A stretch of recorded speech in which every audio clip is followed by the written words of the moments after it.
Okay, I wanted to give you guys an update on the 17-12 meter dual band SSB transceiver that I've been working on. The previous video we talked about the VFO, and I've gone ahead and using Doug DeMau's universal VFO circuit from his, I think it's from his design notebook. I added 2 stages of amplification. One is a buffer, actually, one is an amplifier, to get the output from the VFO up to the 7 dBm level required for input to the MCL1 mixer that I'm using, that my friend Armand, WA1UQO, gave me. When I did this, the output of the amplifier, as measured by my Rigol scope, was a bit too high. It was at 0.8 800 millivolts RMS, and 7 dBm is really around 500 millivolts RMS. So it was real simple. I built this little pi attenuator. I think it needed to knock it down by about 4 dB, and I put that in there, and then I measured across 50 ohms, and it was just about perfect, just about 500 millivolts. So that went into the ASK1, the MCL1 mixer, which is really a diode ring mixer in a nice little neat IC-like case. But it's not an IC. It's got the 2 coils and the diodes in there. What else on the VFO? It's settled down. It's really nice. It's quite stable. I decided to keep this big old coil here just because it was so nice and I got the thing right where I wanted it. I wanted to have a trimmer cap, and I think you could see it here, right in here. I put a trimmer cap in there, and I went onto eBay and got an NP0 trimmer cap. I think it goes from about 1.5 to about 7 picofarad, which is just what I needed. And I wanted to be able to tune it so that the frequency of the VFO would be in both the 12 meter range and the 17 meter range that I needed. I set it up first for 12 meters. It's set up for 12 meters now. And what I'm going to do is I've left some space on the VFO board over here, and I'm going to put in a circuit that when I switch to 17 meters, it will just add some capacitance and then bring the entire frequency of the VFO down into the 17 meter range, which is just a bit lower than the range that I need for 12 meters. So it's going to work out. I think it's going to work out nicely there. I built the 10 pole crystal filter, and that came together quite nicely. I used these low-cut crystals that I got from, I think I got them from Mauser. Farhan used low-cut crystals like this on the BitX 40 module with good results. He was working at 12 megahertz, but this was up at 21.4, and it worked well there too, no problems. I've added 2 TIA amplifiers that my friend Todd out in Portland, he built the boards, these PG TIAs, and they're really neat, and I really like them. So I put them together, and I decided to use these boards and include them in there because it would just add some soul to the new machine. And 50 ohms in, 50 ohms out. Miraculously, the crystal filter, when I did the analysis on the filter with these values of capacitors, it just came out that this filter with no matching network was 50 ohms at either side. So that avoided the need for me to build matching networks on either side. I kind of looked at it yesterday without doing anything really rigorous. It looked like there might be a little bit of ripple in the crystal filter passband. So I might have to fool around a little bit with the terminations on either side. But so far, so good. Now these TIAs, I'll actually need 2 other TIAs here. I'll probably use Todd's boards again. Right now I'm just building the receiver section, and this is something that Farhan recommended in his first articles about building the BitX20. You know, you stop when you finish the receiver.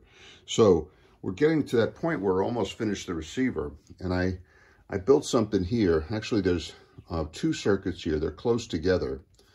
This board along here, kind of covered up by my audio gain control. I'll slide that over a bit.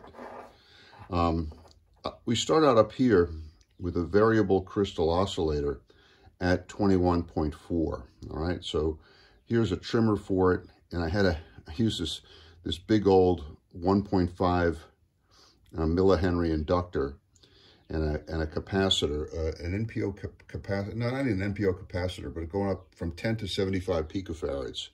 And one of the crystals, the lower crystal here, the lowest crystal I had in this batch, and I'm able to move it around with this trimmer cap to get it where I need it for the for SSB on 12 and 17 megahertz.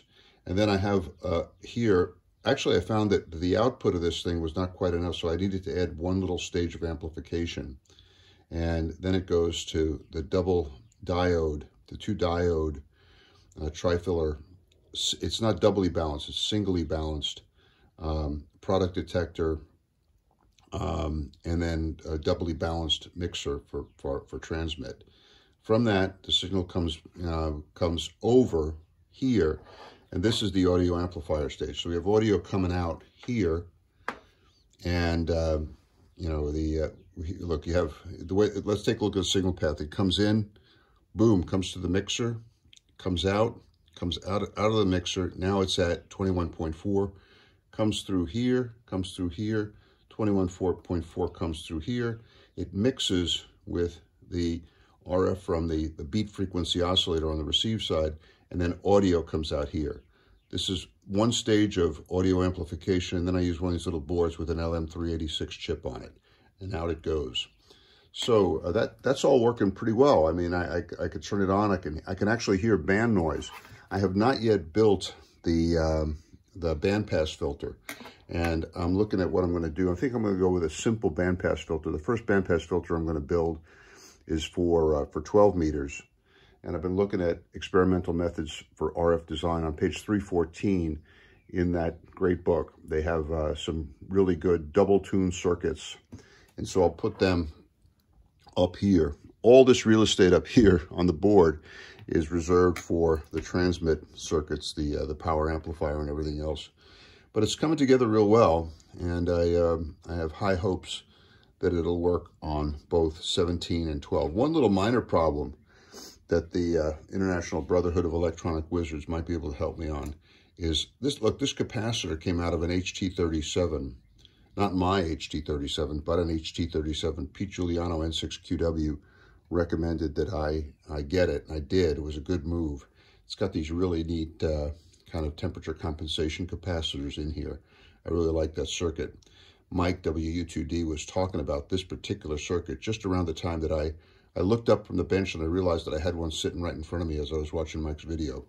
Now here's the problem. This is the shaft that'll go to the main tuning control, but that's pretty wide. The shaft it's pretty big and fat, and I don't have an adapter to go on there so I could hook it up to the knob.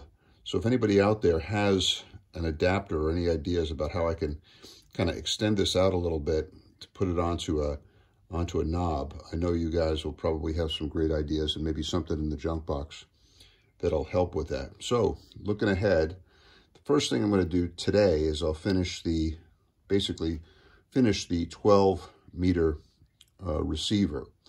Then when I build another bandpass filter for 17, when I install the circuitry needed to shift the VFO frequency, I will also have a 17 meter receiver. So I'll have the 12 meter receiver and 17 meter receiver.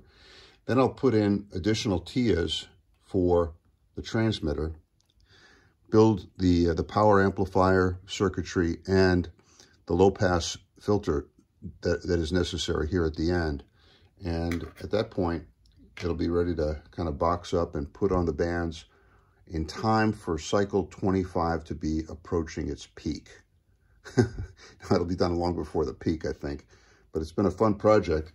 And I use this tape. This is copper tape. And it provides a good way to do ground. All these circuits, they need to be grounded. So it provides a kind of a pseudo ground that connects all the different circuit boards. It's kind of nice to build everything on individual boards because you can test them before you move along. So anyway, that's the update on the project. 7-3 from Northern Virginia.